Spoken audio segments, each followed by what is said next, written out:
ना सेव हो गई होगी तो गई होगी जो। अब पढ़ेंगे हम नवपाषाण काल। नवपाषाण काल का जो समय है हमारा माना जाता है 7000 ईसा पूर्व से लेकर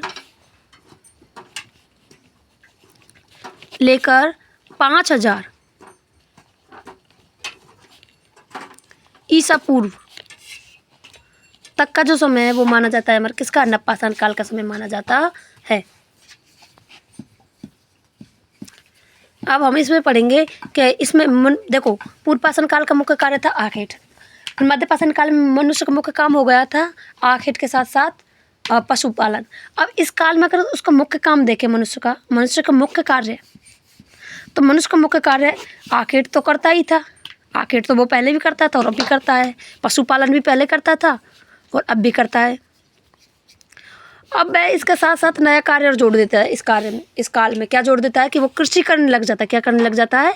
कृषि कार्य करने लग जाता है। तो मुख्य काम जो था इस काल का वो कृषि कार्य था। ठीक है, यह मुख्य काम ये तो था पुरापाषाण काल का, ये मध्यपाषाण में शुरू किया और इस काल का मुख्य कार्य क्या था? कृषि कार्य करने लग जाता है।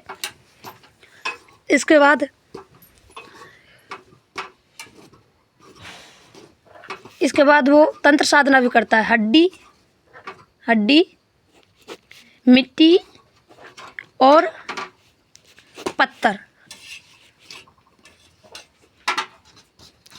पत्थरों से क्या बनाता है? एक मूर्ति बनाता है। क्या बनाता है? मूर्ति। और उसकी क्या करने लग जाता है? पूजा करने लग जाता है।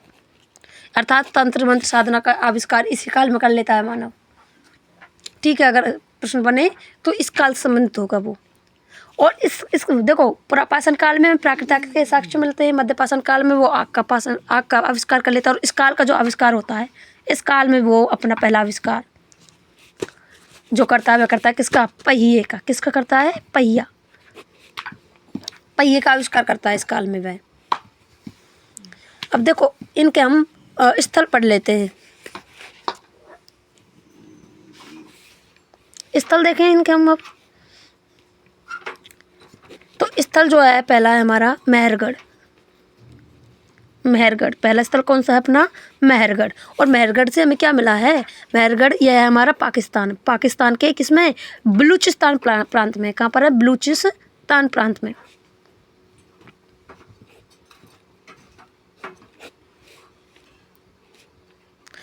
पाकिस्तान के बलूचिस्तान प्रांत से हमें प्राप्त होता है क्या? मेहरगढ़। ठीक है, अब यहाँ से हमें क्या मिलता है? बलूचिस्तान से हमें प्राचीन कृषि के प्रमाण मिले। क्या मिले? प्राचीन कृषि के प्रमाण। मैंने कहा था ना इस काल का मुख्य कार्य क्या था? कृषि कार्य था। प्रमाण और प्रमाणों में हमें क्या मिलता है? चावल और गेहूं दोनों का कुछ आटा मिश्रण मिलता है। ठीक है, तो वो तो देखा जाएगा। ठीक है, अब आगे अगला देखते हैं। कोल्डी हवा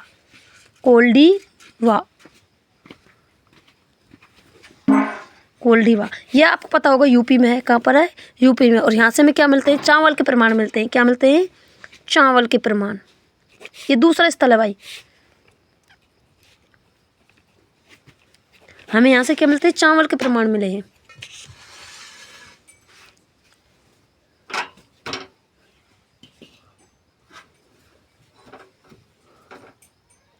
और ये जो बलूचिस्तान था ना, बलूचिस्तान का मेहरगढ़ था ना, यहाँ से हमें एक नारी मूर्ति मिली है जो मैंने बता दी थी, जो कि किससे बनी हुई थी? हड्डी, मिट्टी और पत्थरों से मिलकर बनी हुई थी। नारी मूर्ति मिली है। क्या मिली है? नारी मूर्ति मिली है, जिसकी मांग में क्या भरा हुआ था? सिंदूर भरा हुआ था। क्या भरा हुआ था? सिंदूर। तो इससे अनुमान लगाया जाता है कि ये लोग क्या करते थे? तंत्र मंत्र साधना करते थे। और सर्वाधिक हड्डियों का ढेर भी हमें कहाँ से मिला है? बलूचिस्तान से ही मिला है। कहाँ से मिला है? बलूचिस्तान से। सर्वाधिक हड्डियाँ भी यहीं से मिली हैं।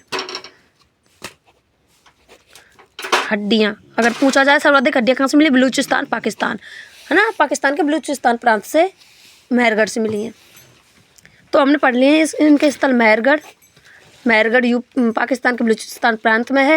यहाँ से हमें एक नारी मूर्ति मिली है जिसकी मांग में सिंदूर भरा हुआ है। तो इससे अनुमान लगाया गया कि यहाँ के लोग क्या करते थे? तंत्र मंत्र साधना करते थे। इसके साथ साथ प्राचीन कृषि के प्रमाण भी मिले हैं। और कोल्डी हवा से हमें चावल के प्रमाण मिले हैं। एक आता है बुर्ज होम। तीसरा स्थल क्या है? बुर्ज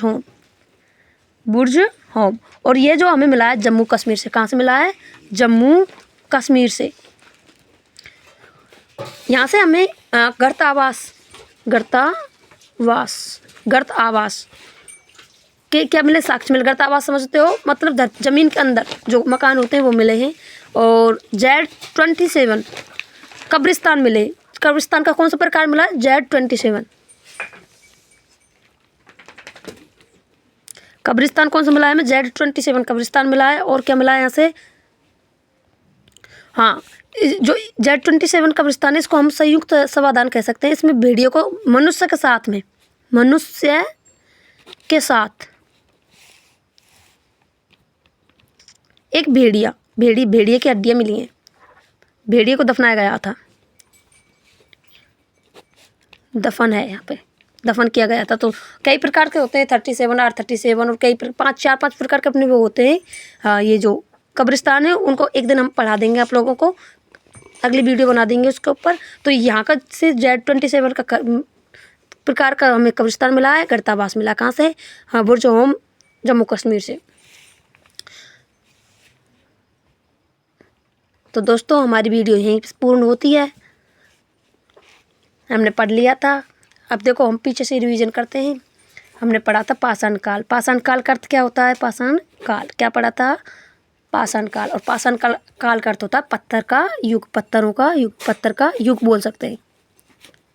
अर्थात सर्वाधिक मानव के द्वारा किसका उपयोग किया गया था? इसमें पत्थरों का उपयोग किया गया था। फिर इसका समय जो भारत में माना जाता है, आप लोगों को पता ही होगा, 30 लाख से लेकर के 30 लाख ईसा पूर्व से लेकर और लास्ट हमने बताया था 5000 ईसा पूर्व तक ये समय माना जाता है इसका। किसका?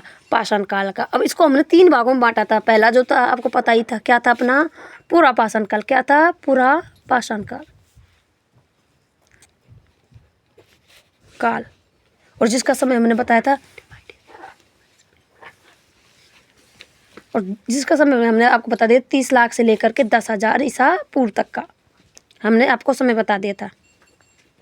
दूसरा जो काल था वो अपना था किसका? दूसरा काल जो था मध्य पाषाण का था, मध्य पाषाण का था। और इसका जो समय था वो समय था अपना 10,000 से 7,000 ईसा पूर्व तक का समय, ईसा पूर्व तक का समय था। किसका? मध्य पाषाण काल का। और अब लास्ट रिया जो वो रिया था हमारा निम्न या उत्तर पाषाण काल। नव बोल सकते हैं इसको, नव पाषाण काल।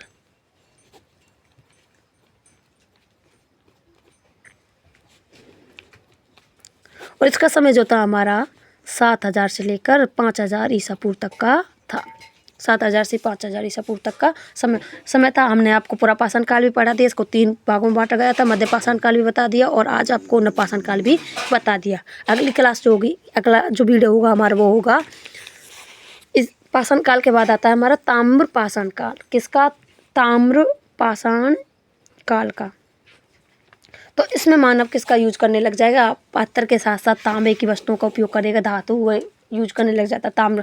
ताम्र धातु का अधिक उपयोग करने लग जाता है, इसके अंतर्गत हमारी सिंधु घाटी सभ्यता आती है, उसको भी हम शुरू कर देंगे। इसी को हम कांस्य युगीन, हड़प्पा कालीन या ताम्र युगीन सभ्यता भी कहते हैं। तो यह हम अगली वीडियो में पढ़ेंगे। तो आपको पता ही होगा, अगर आपको यहाँ की तक की जानकारी प्राप्त नहीं तो आप हमारी पिछली वीडियो देख सकते हैं।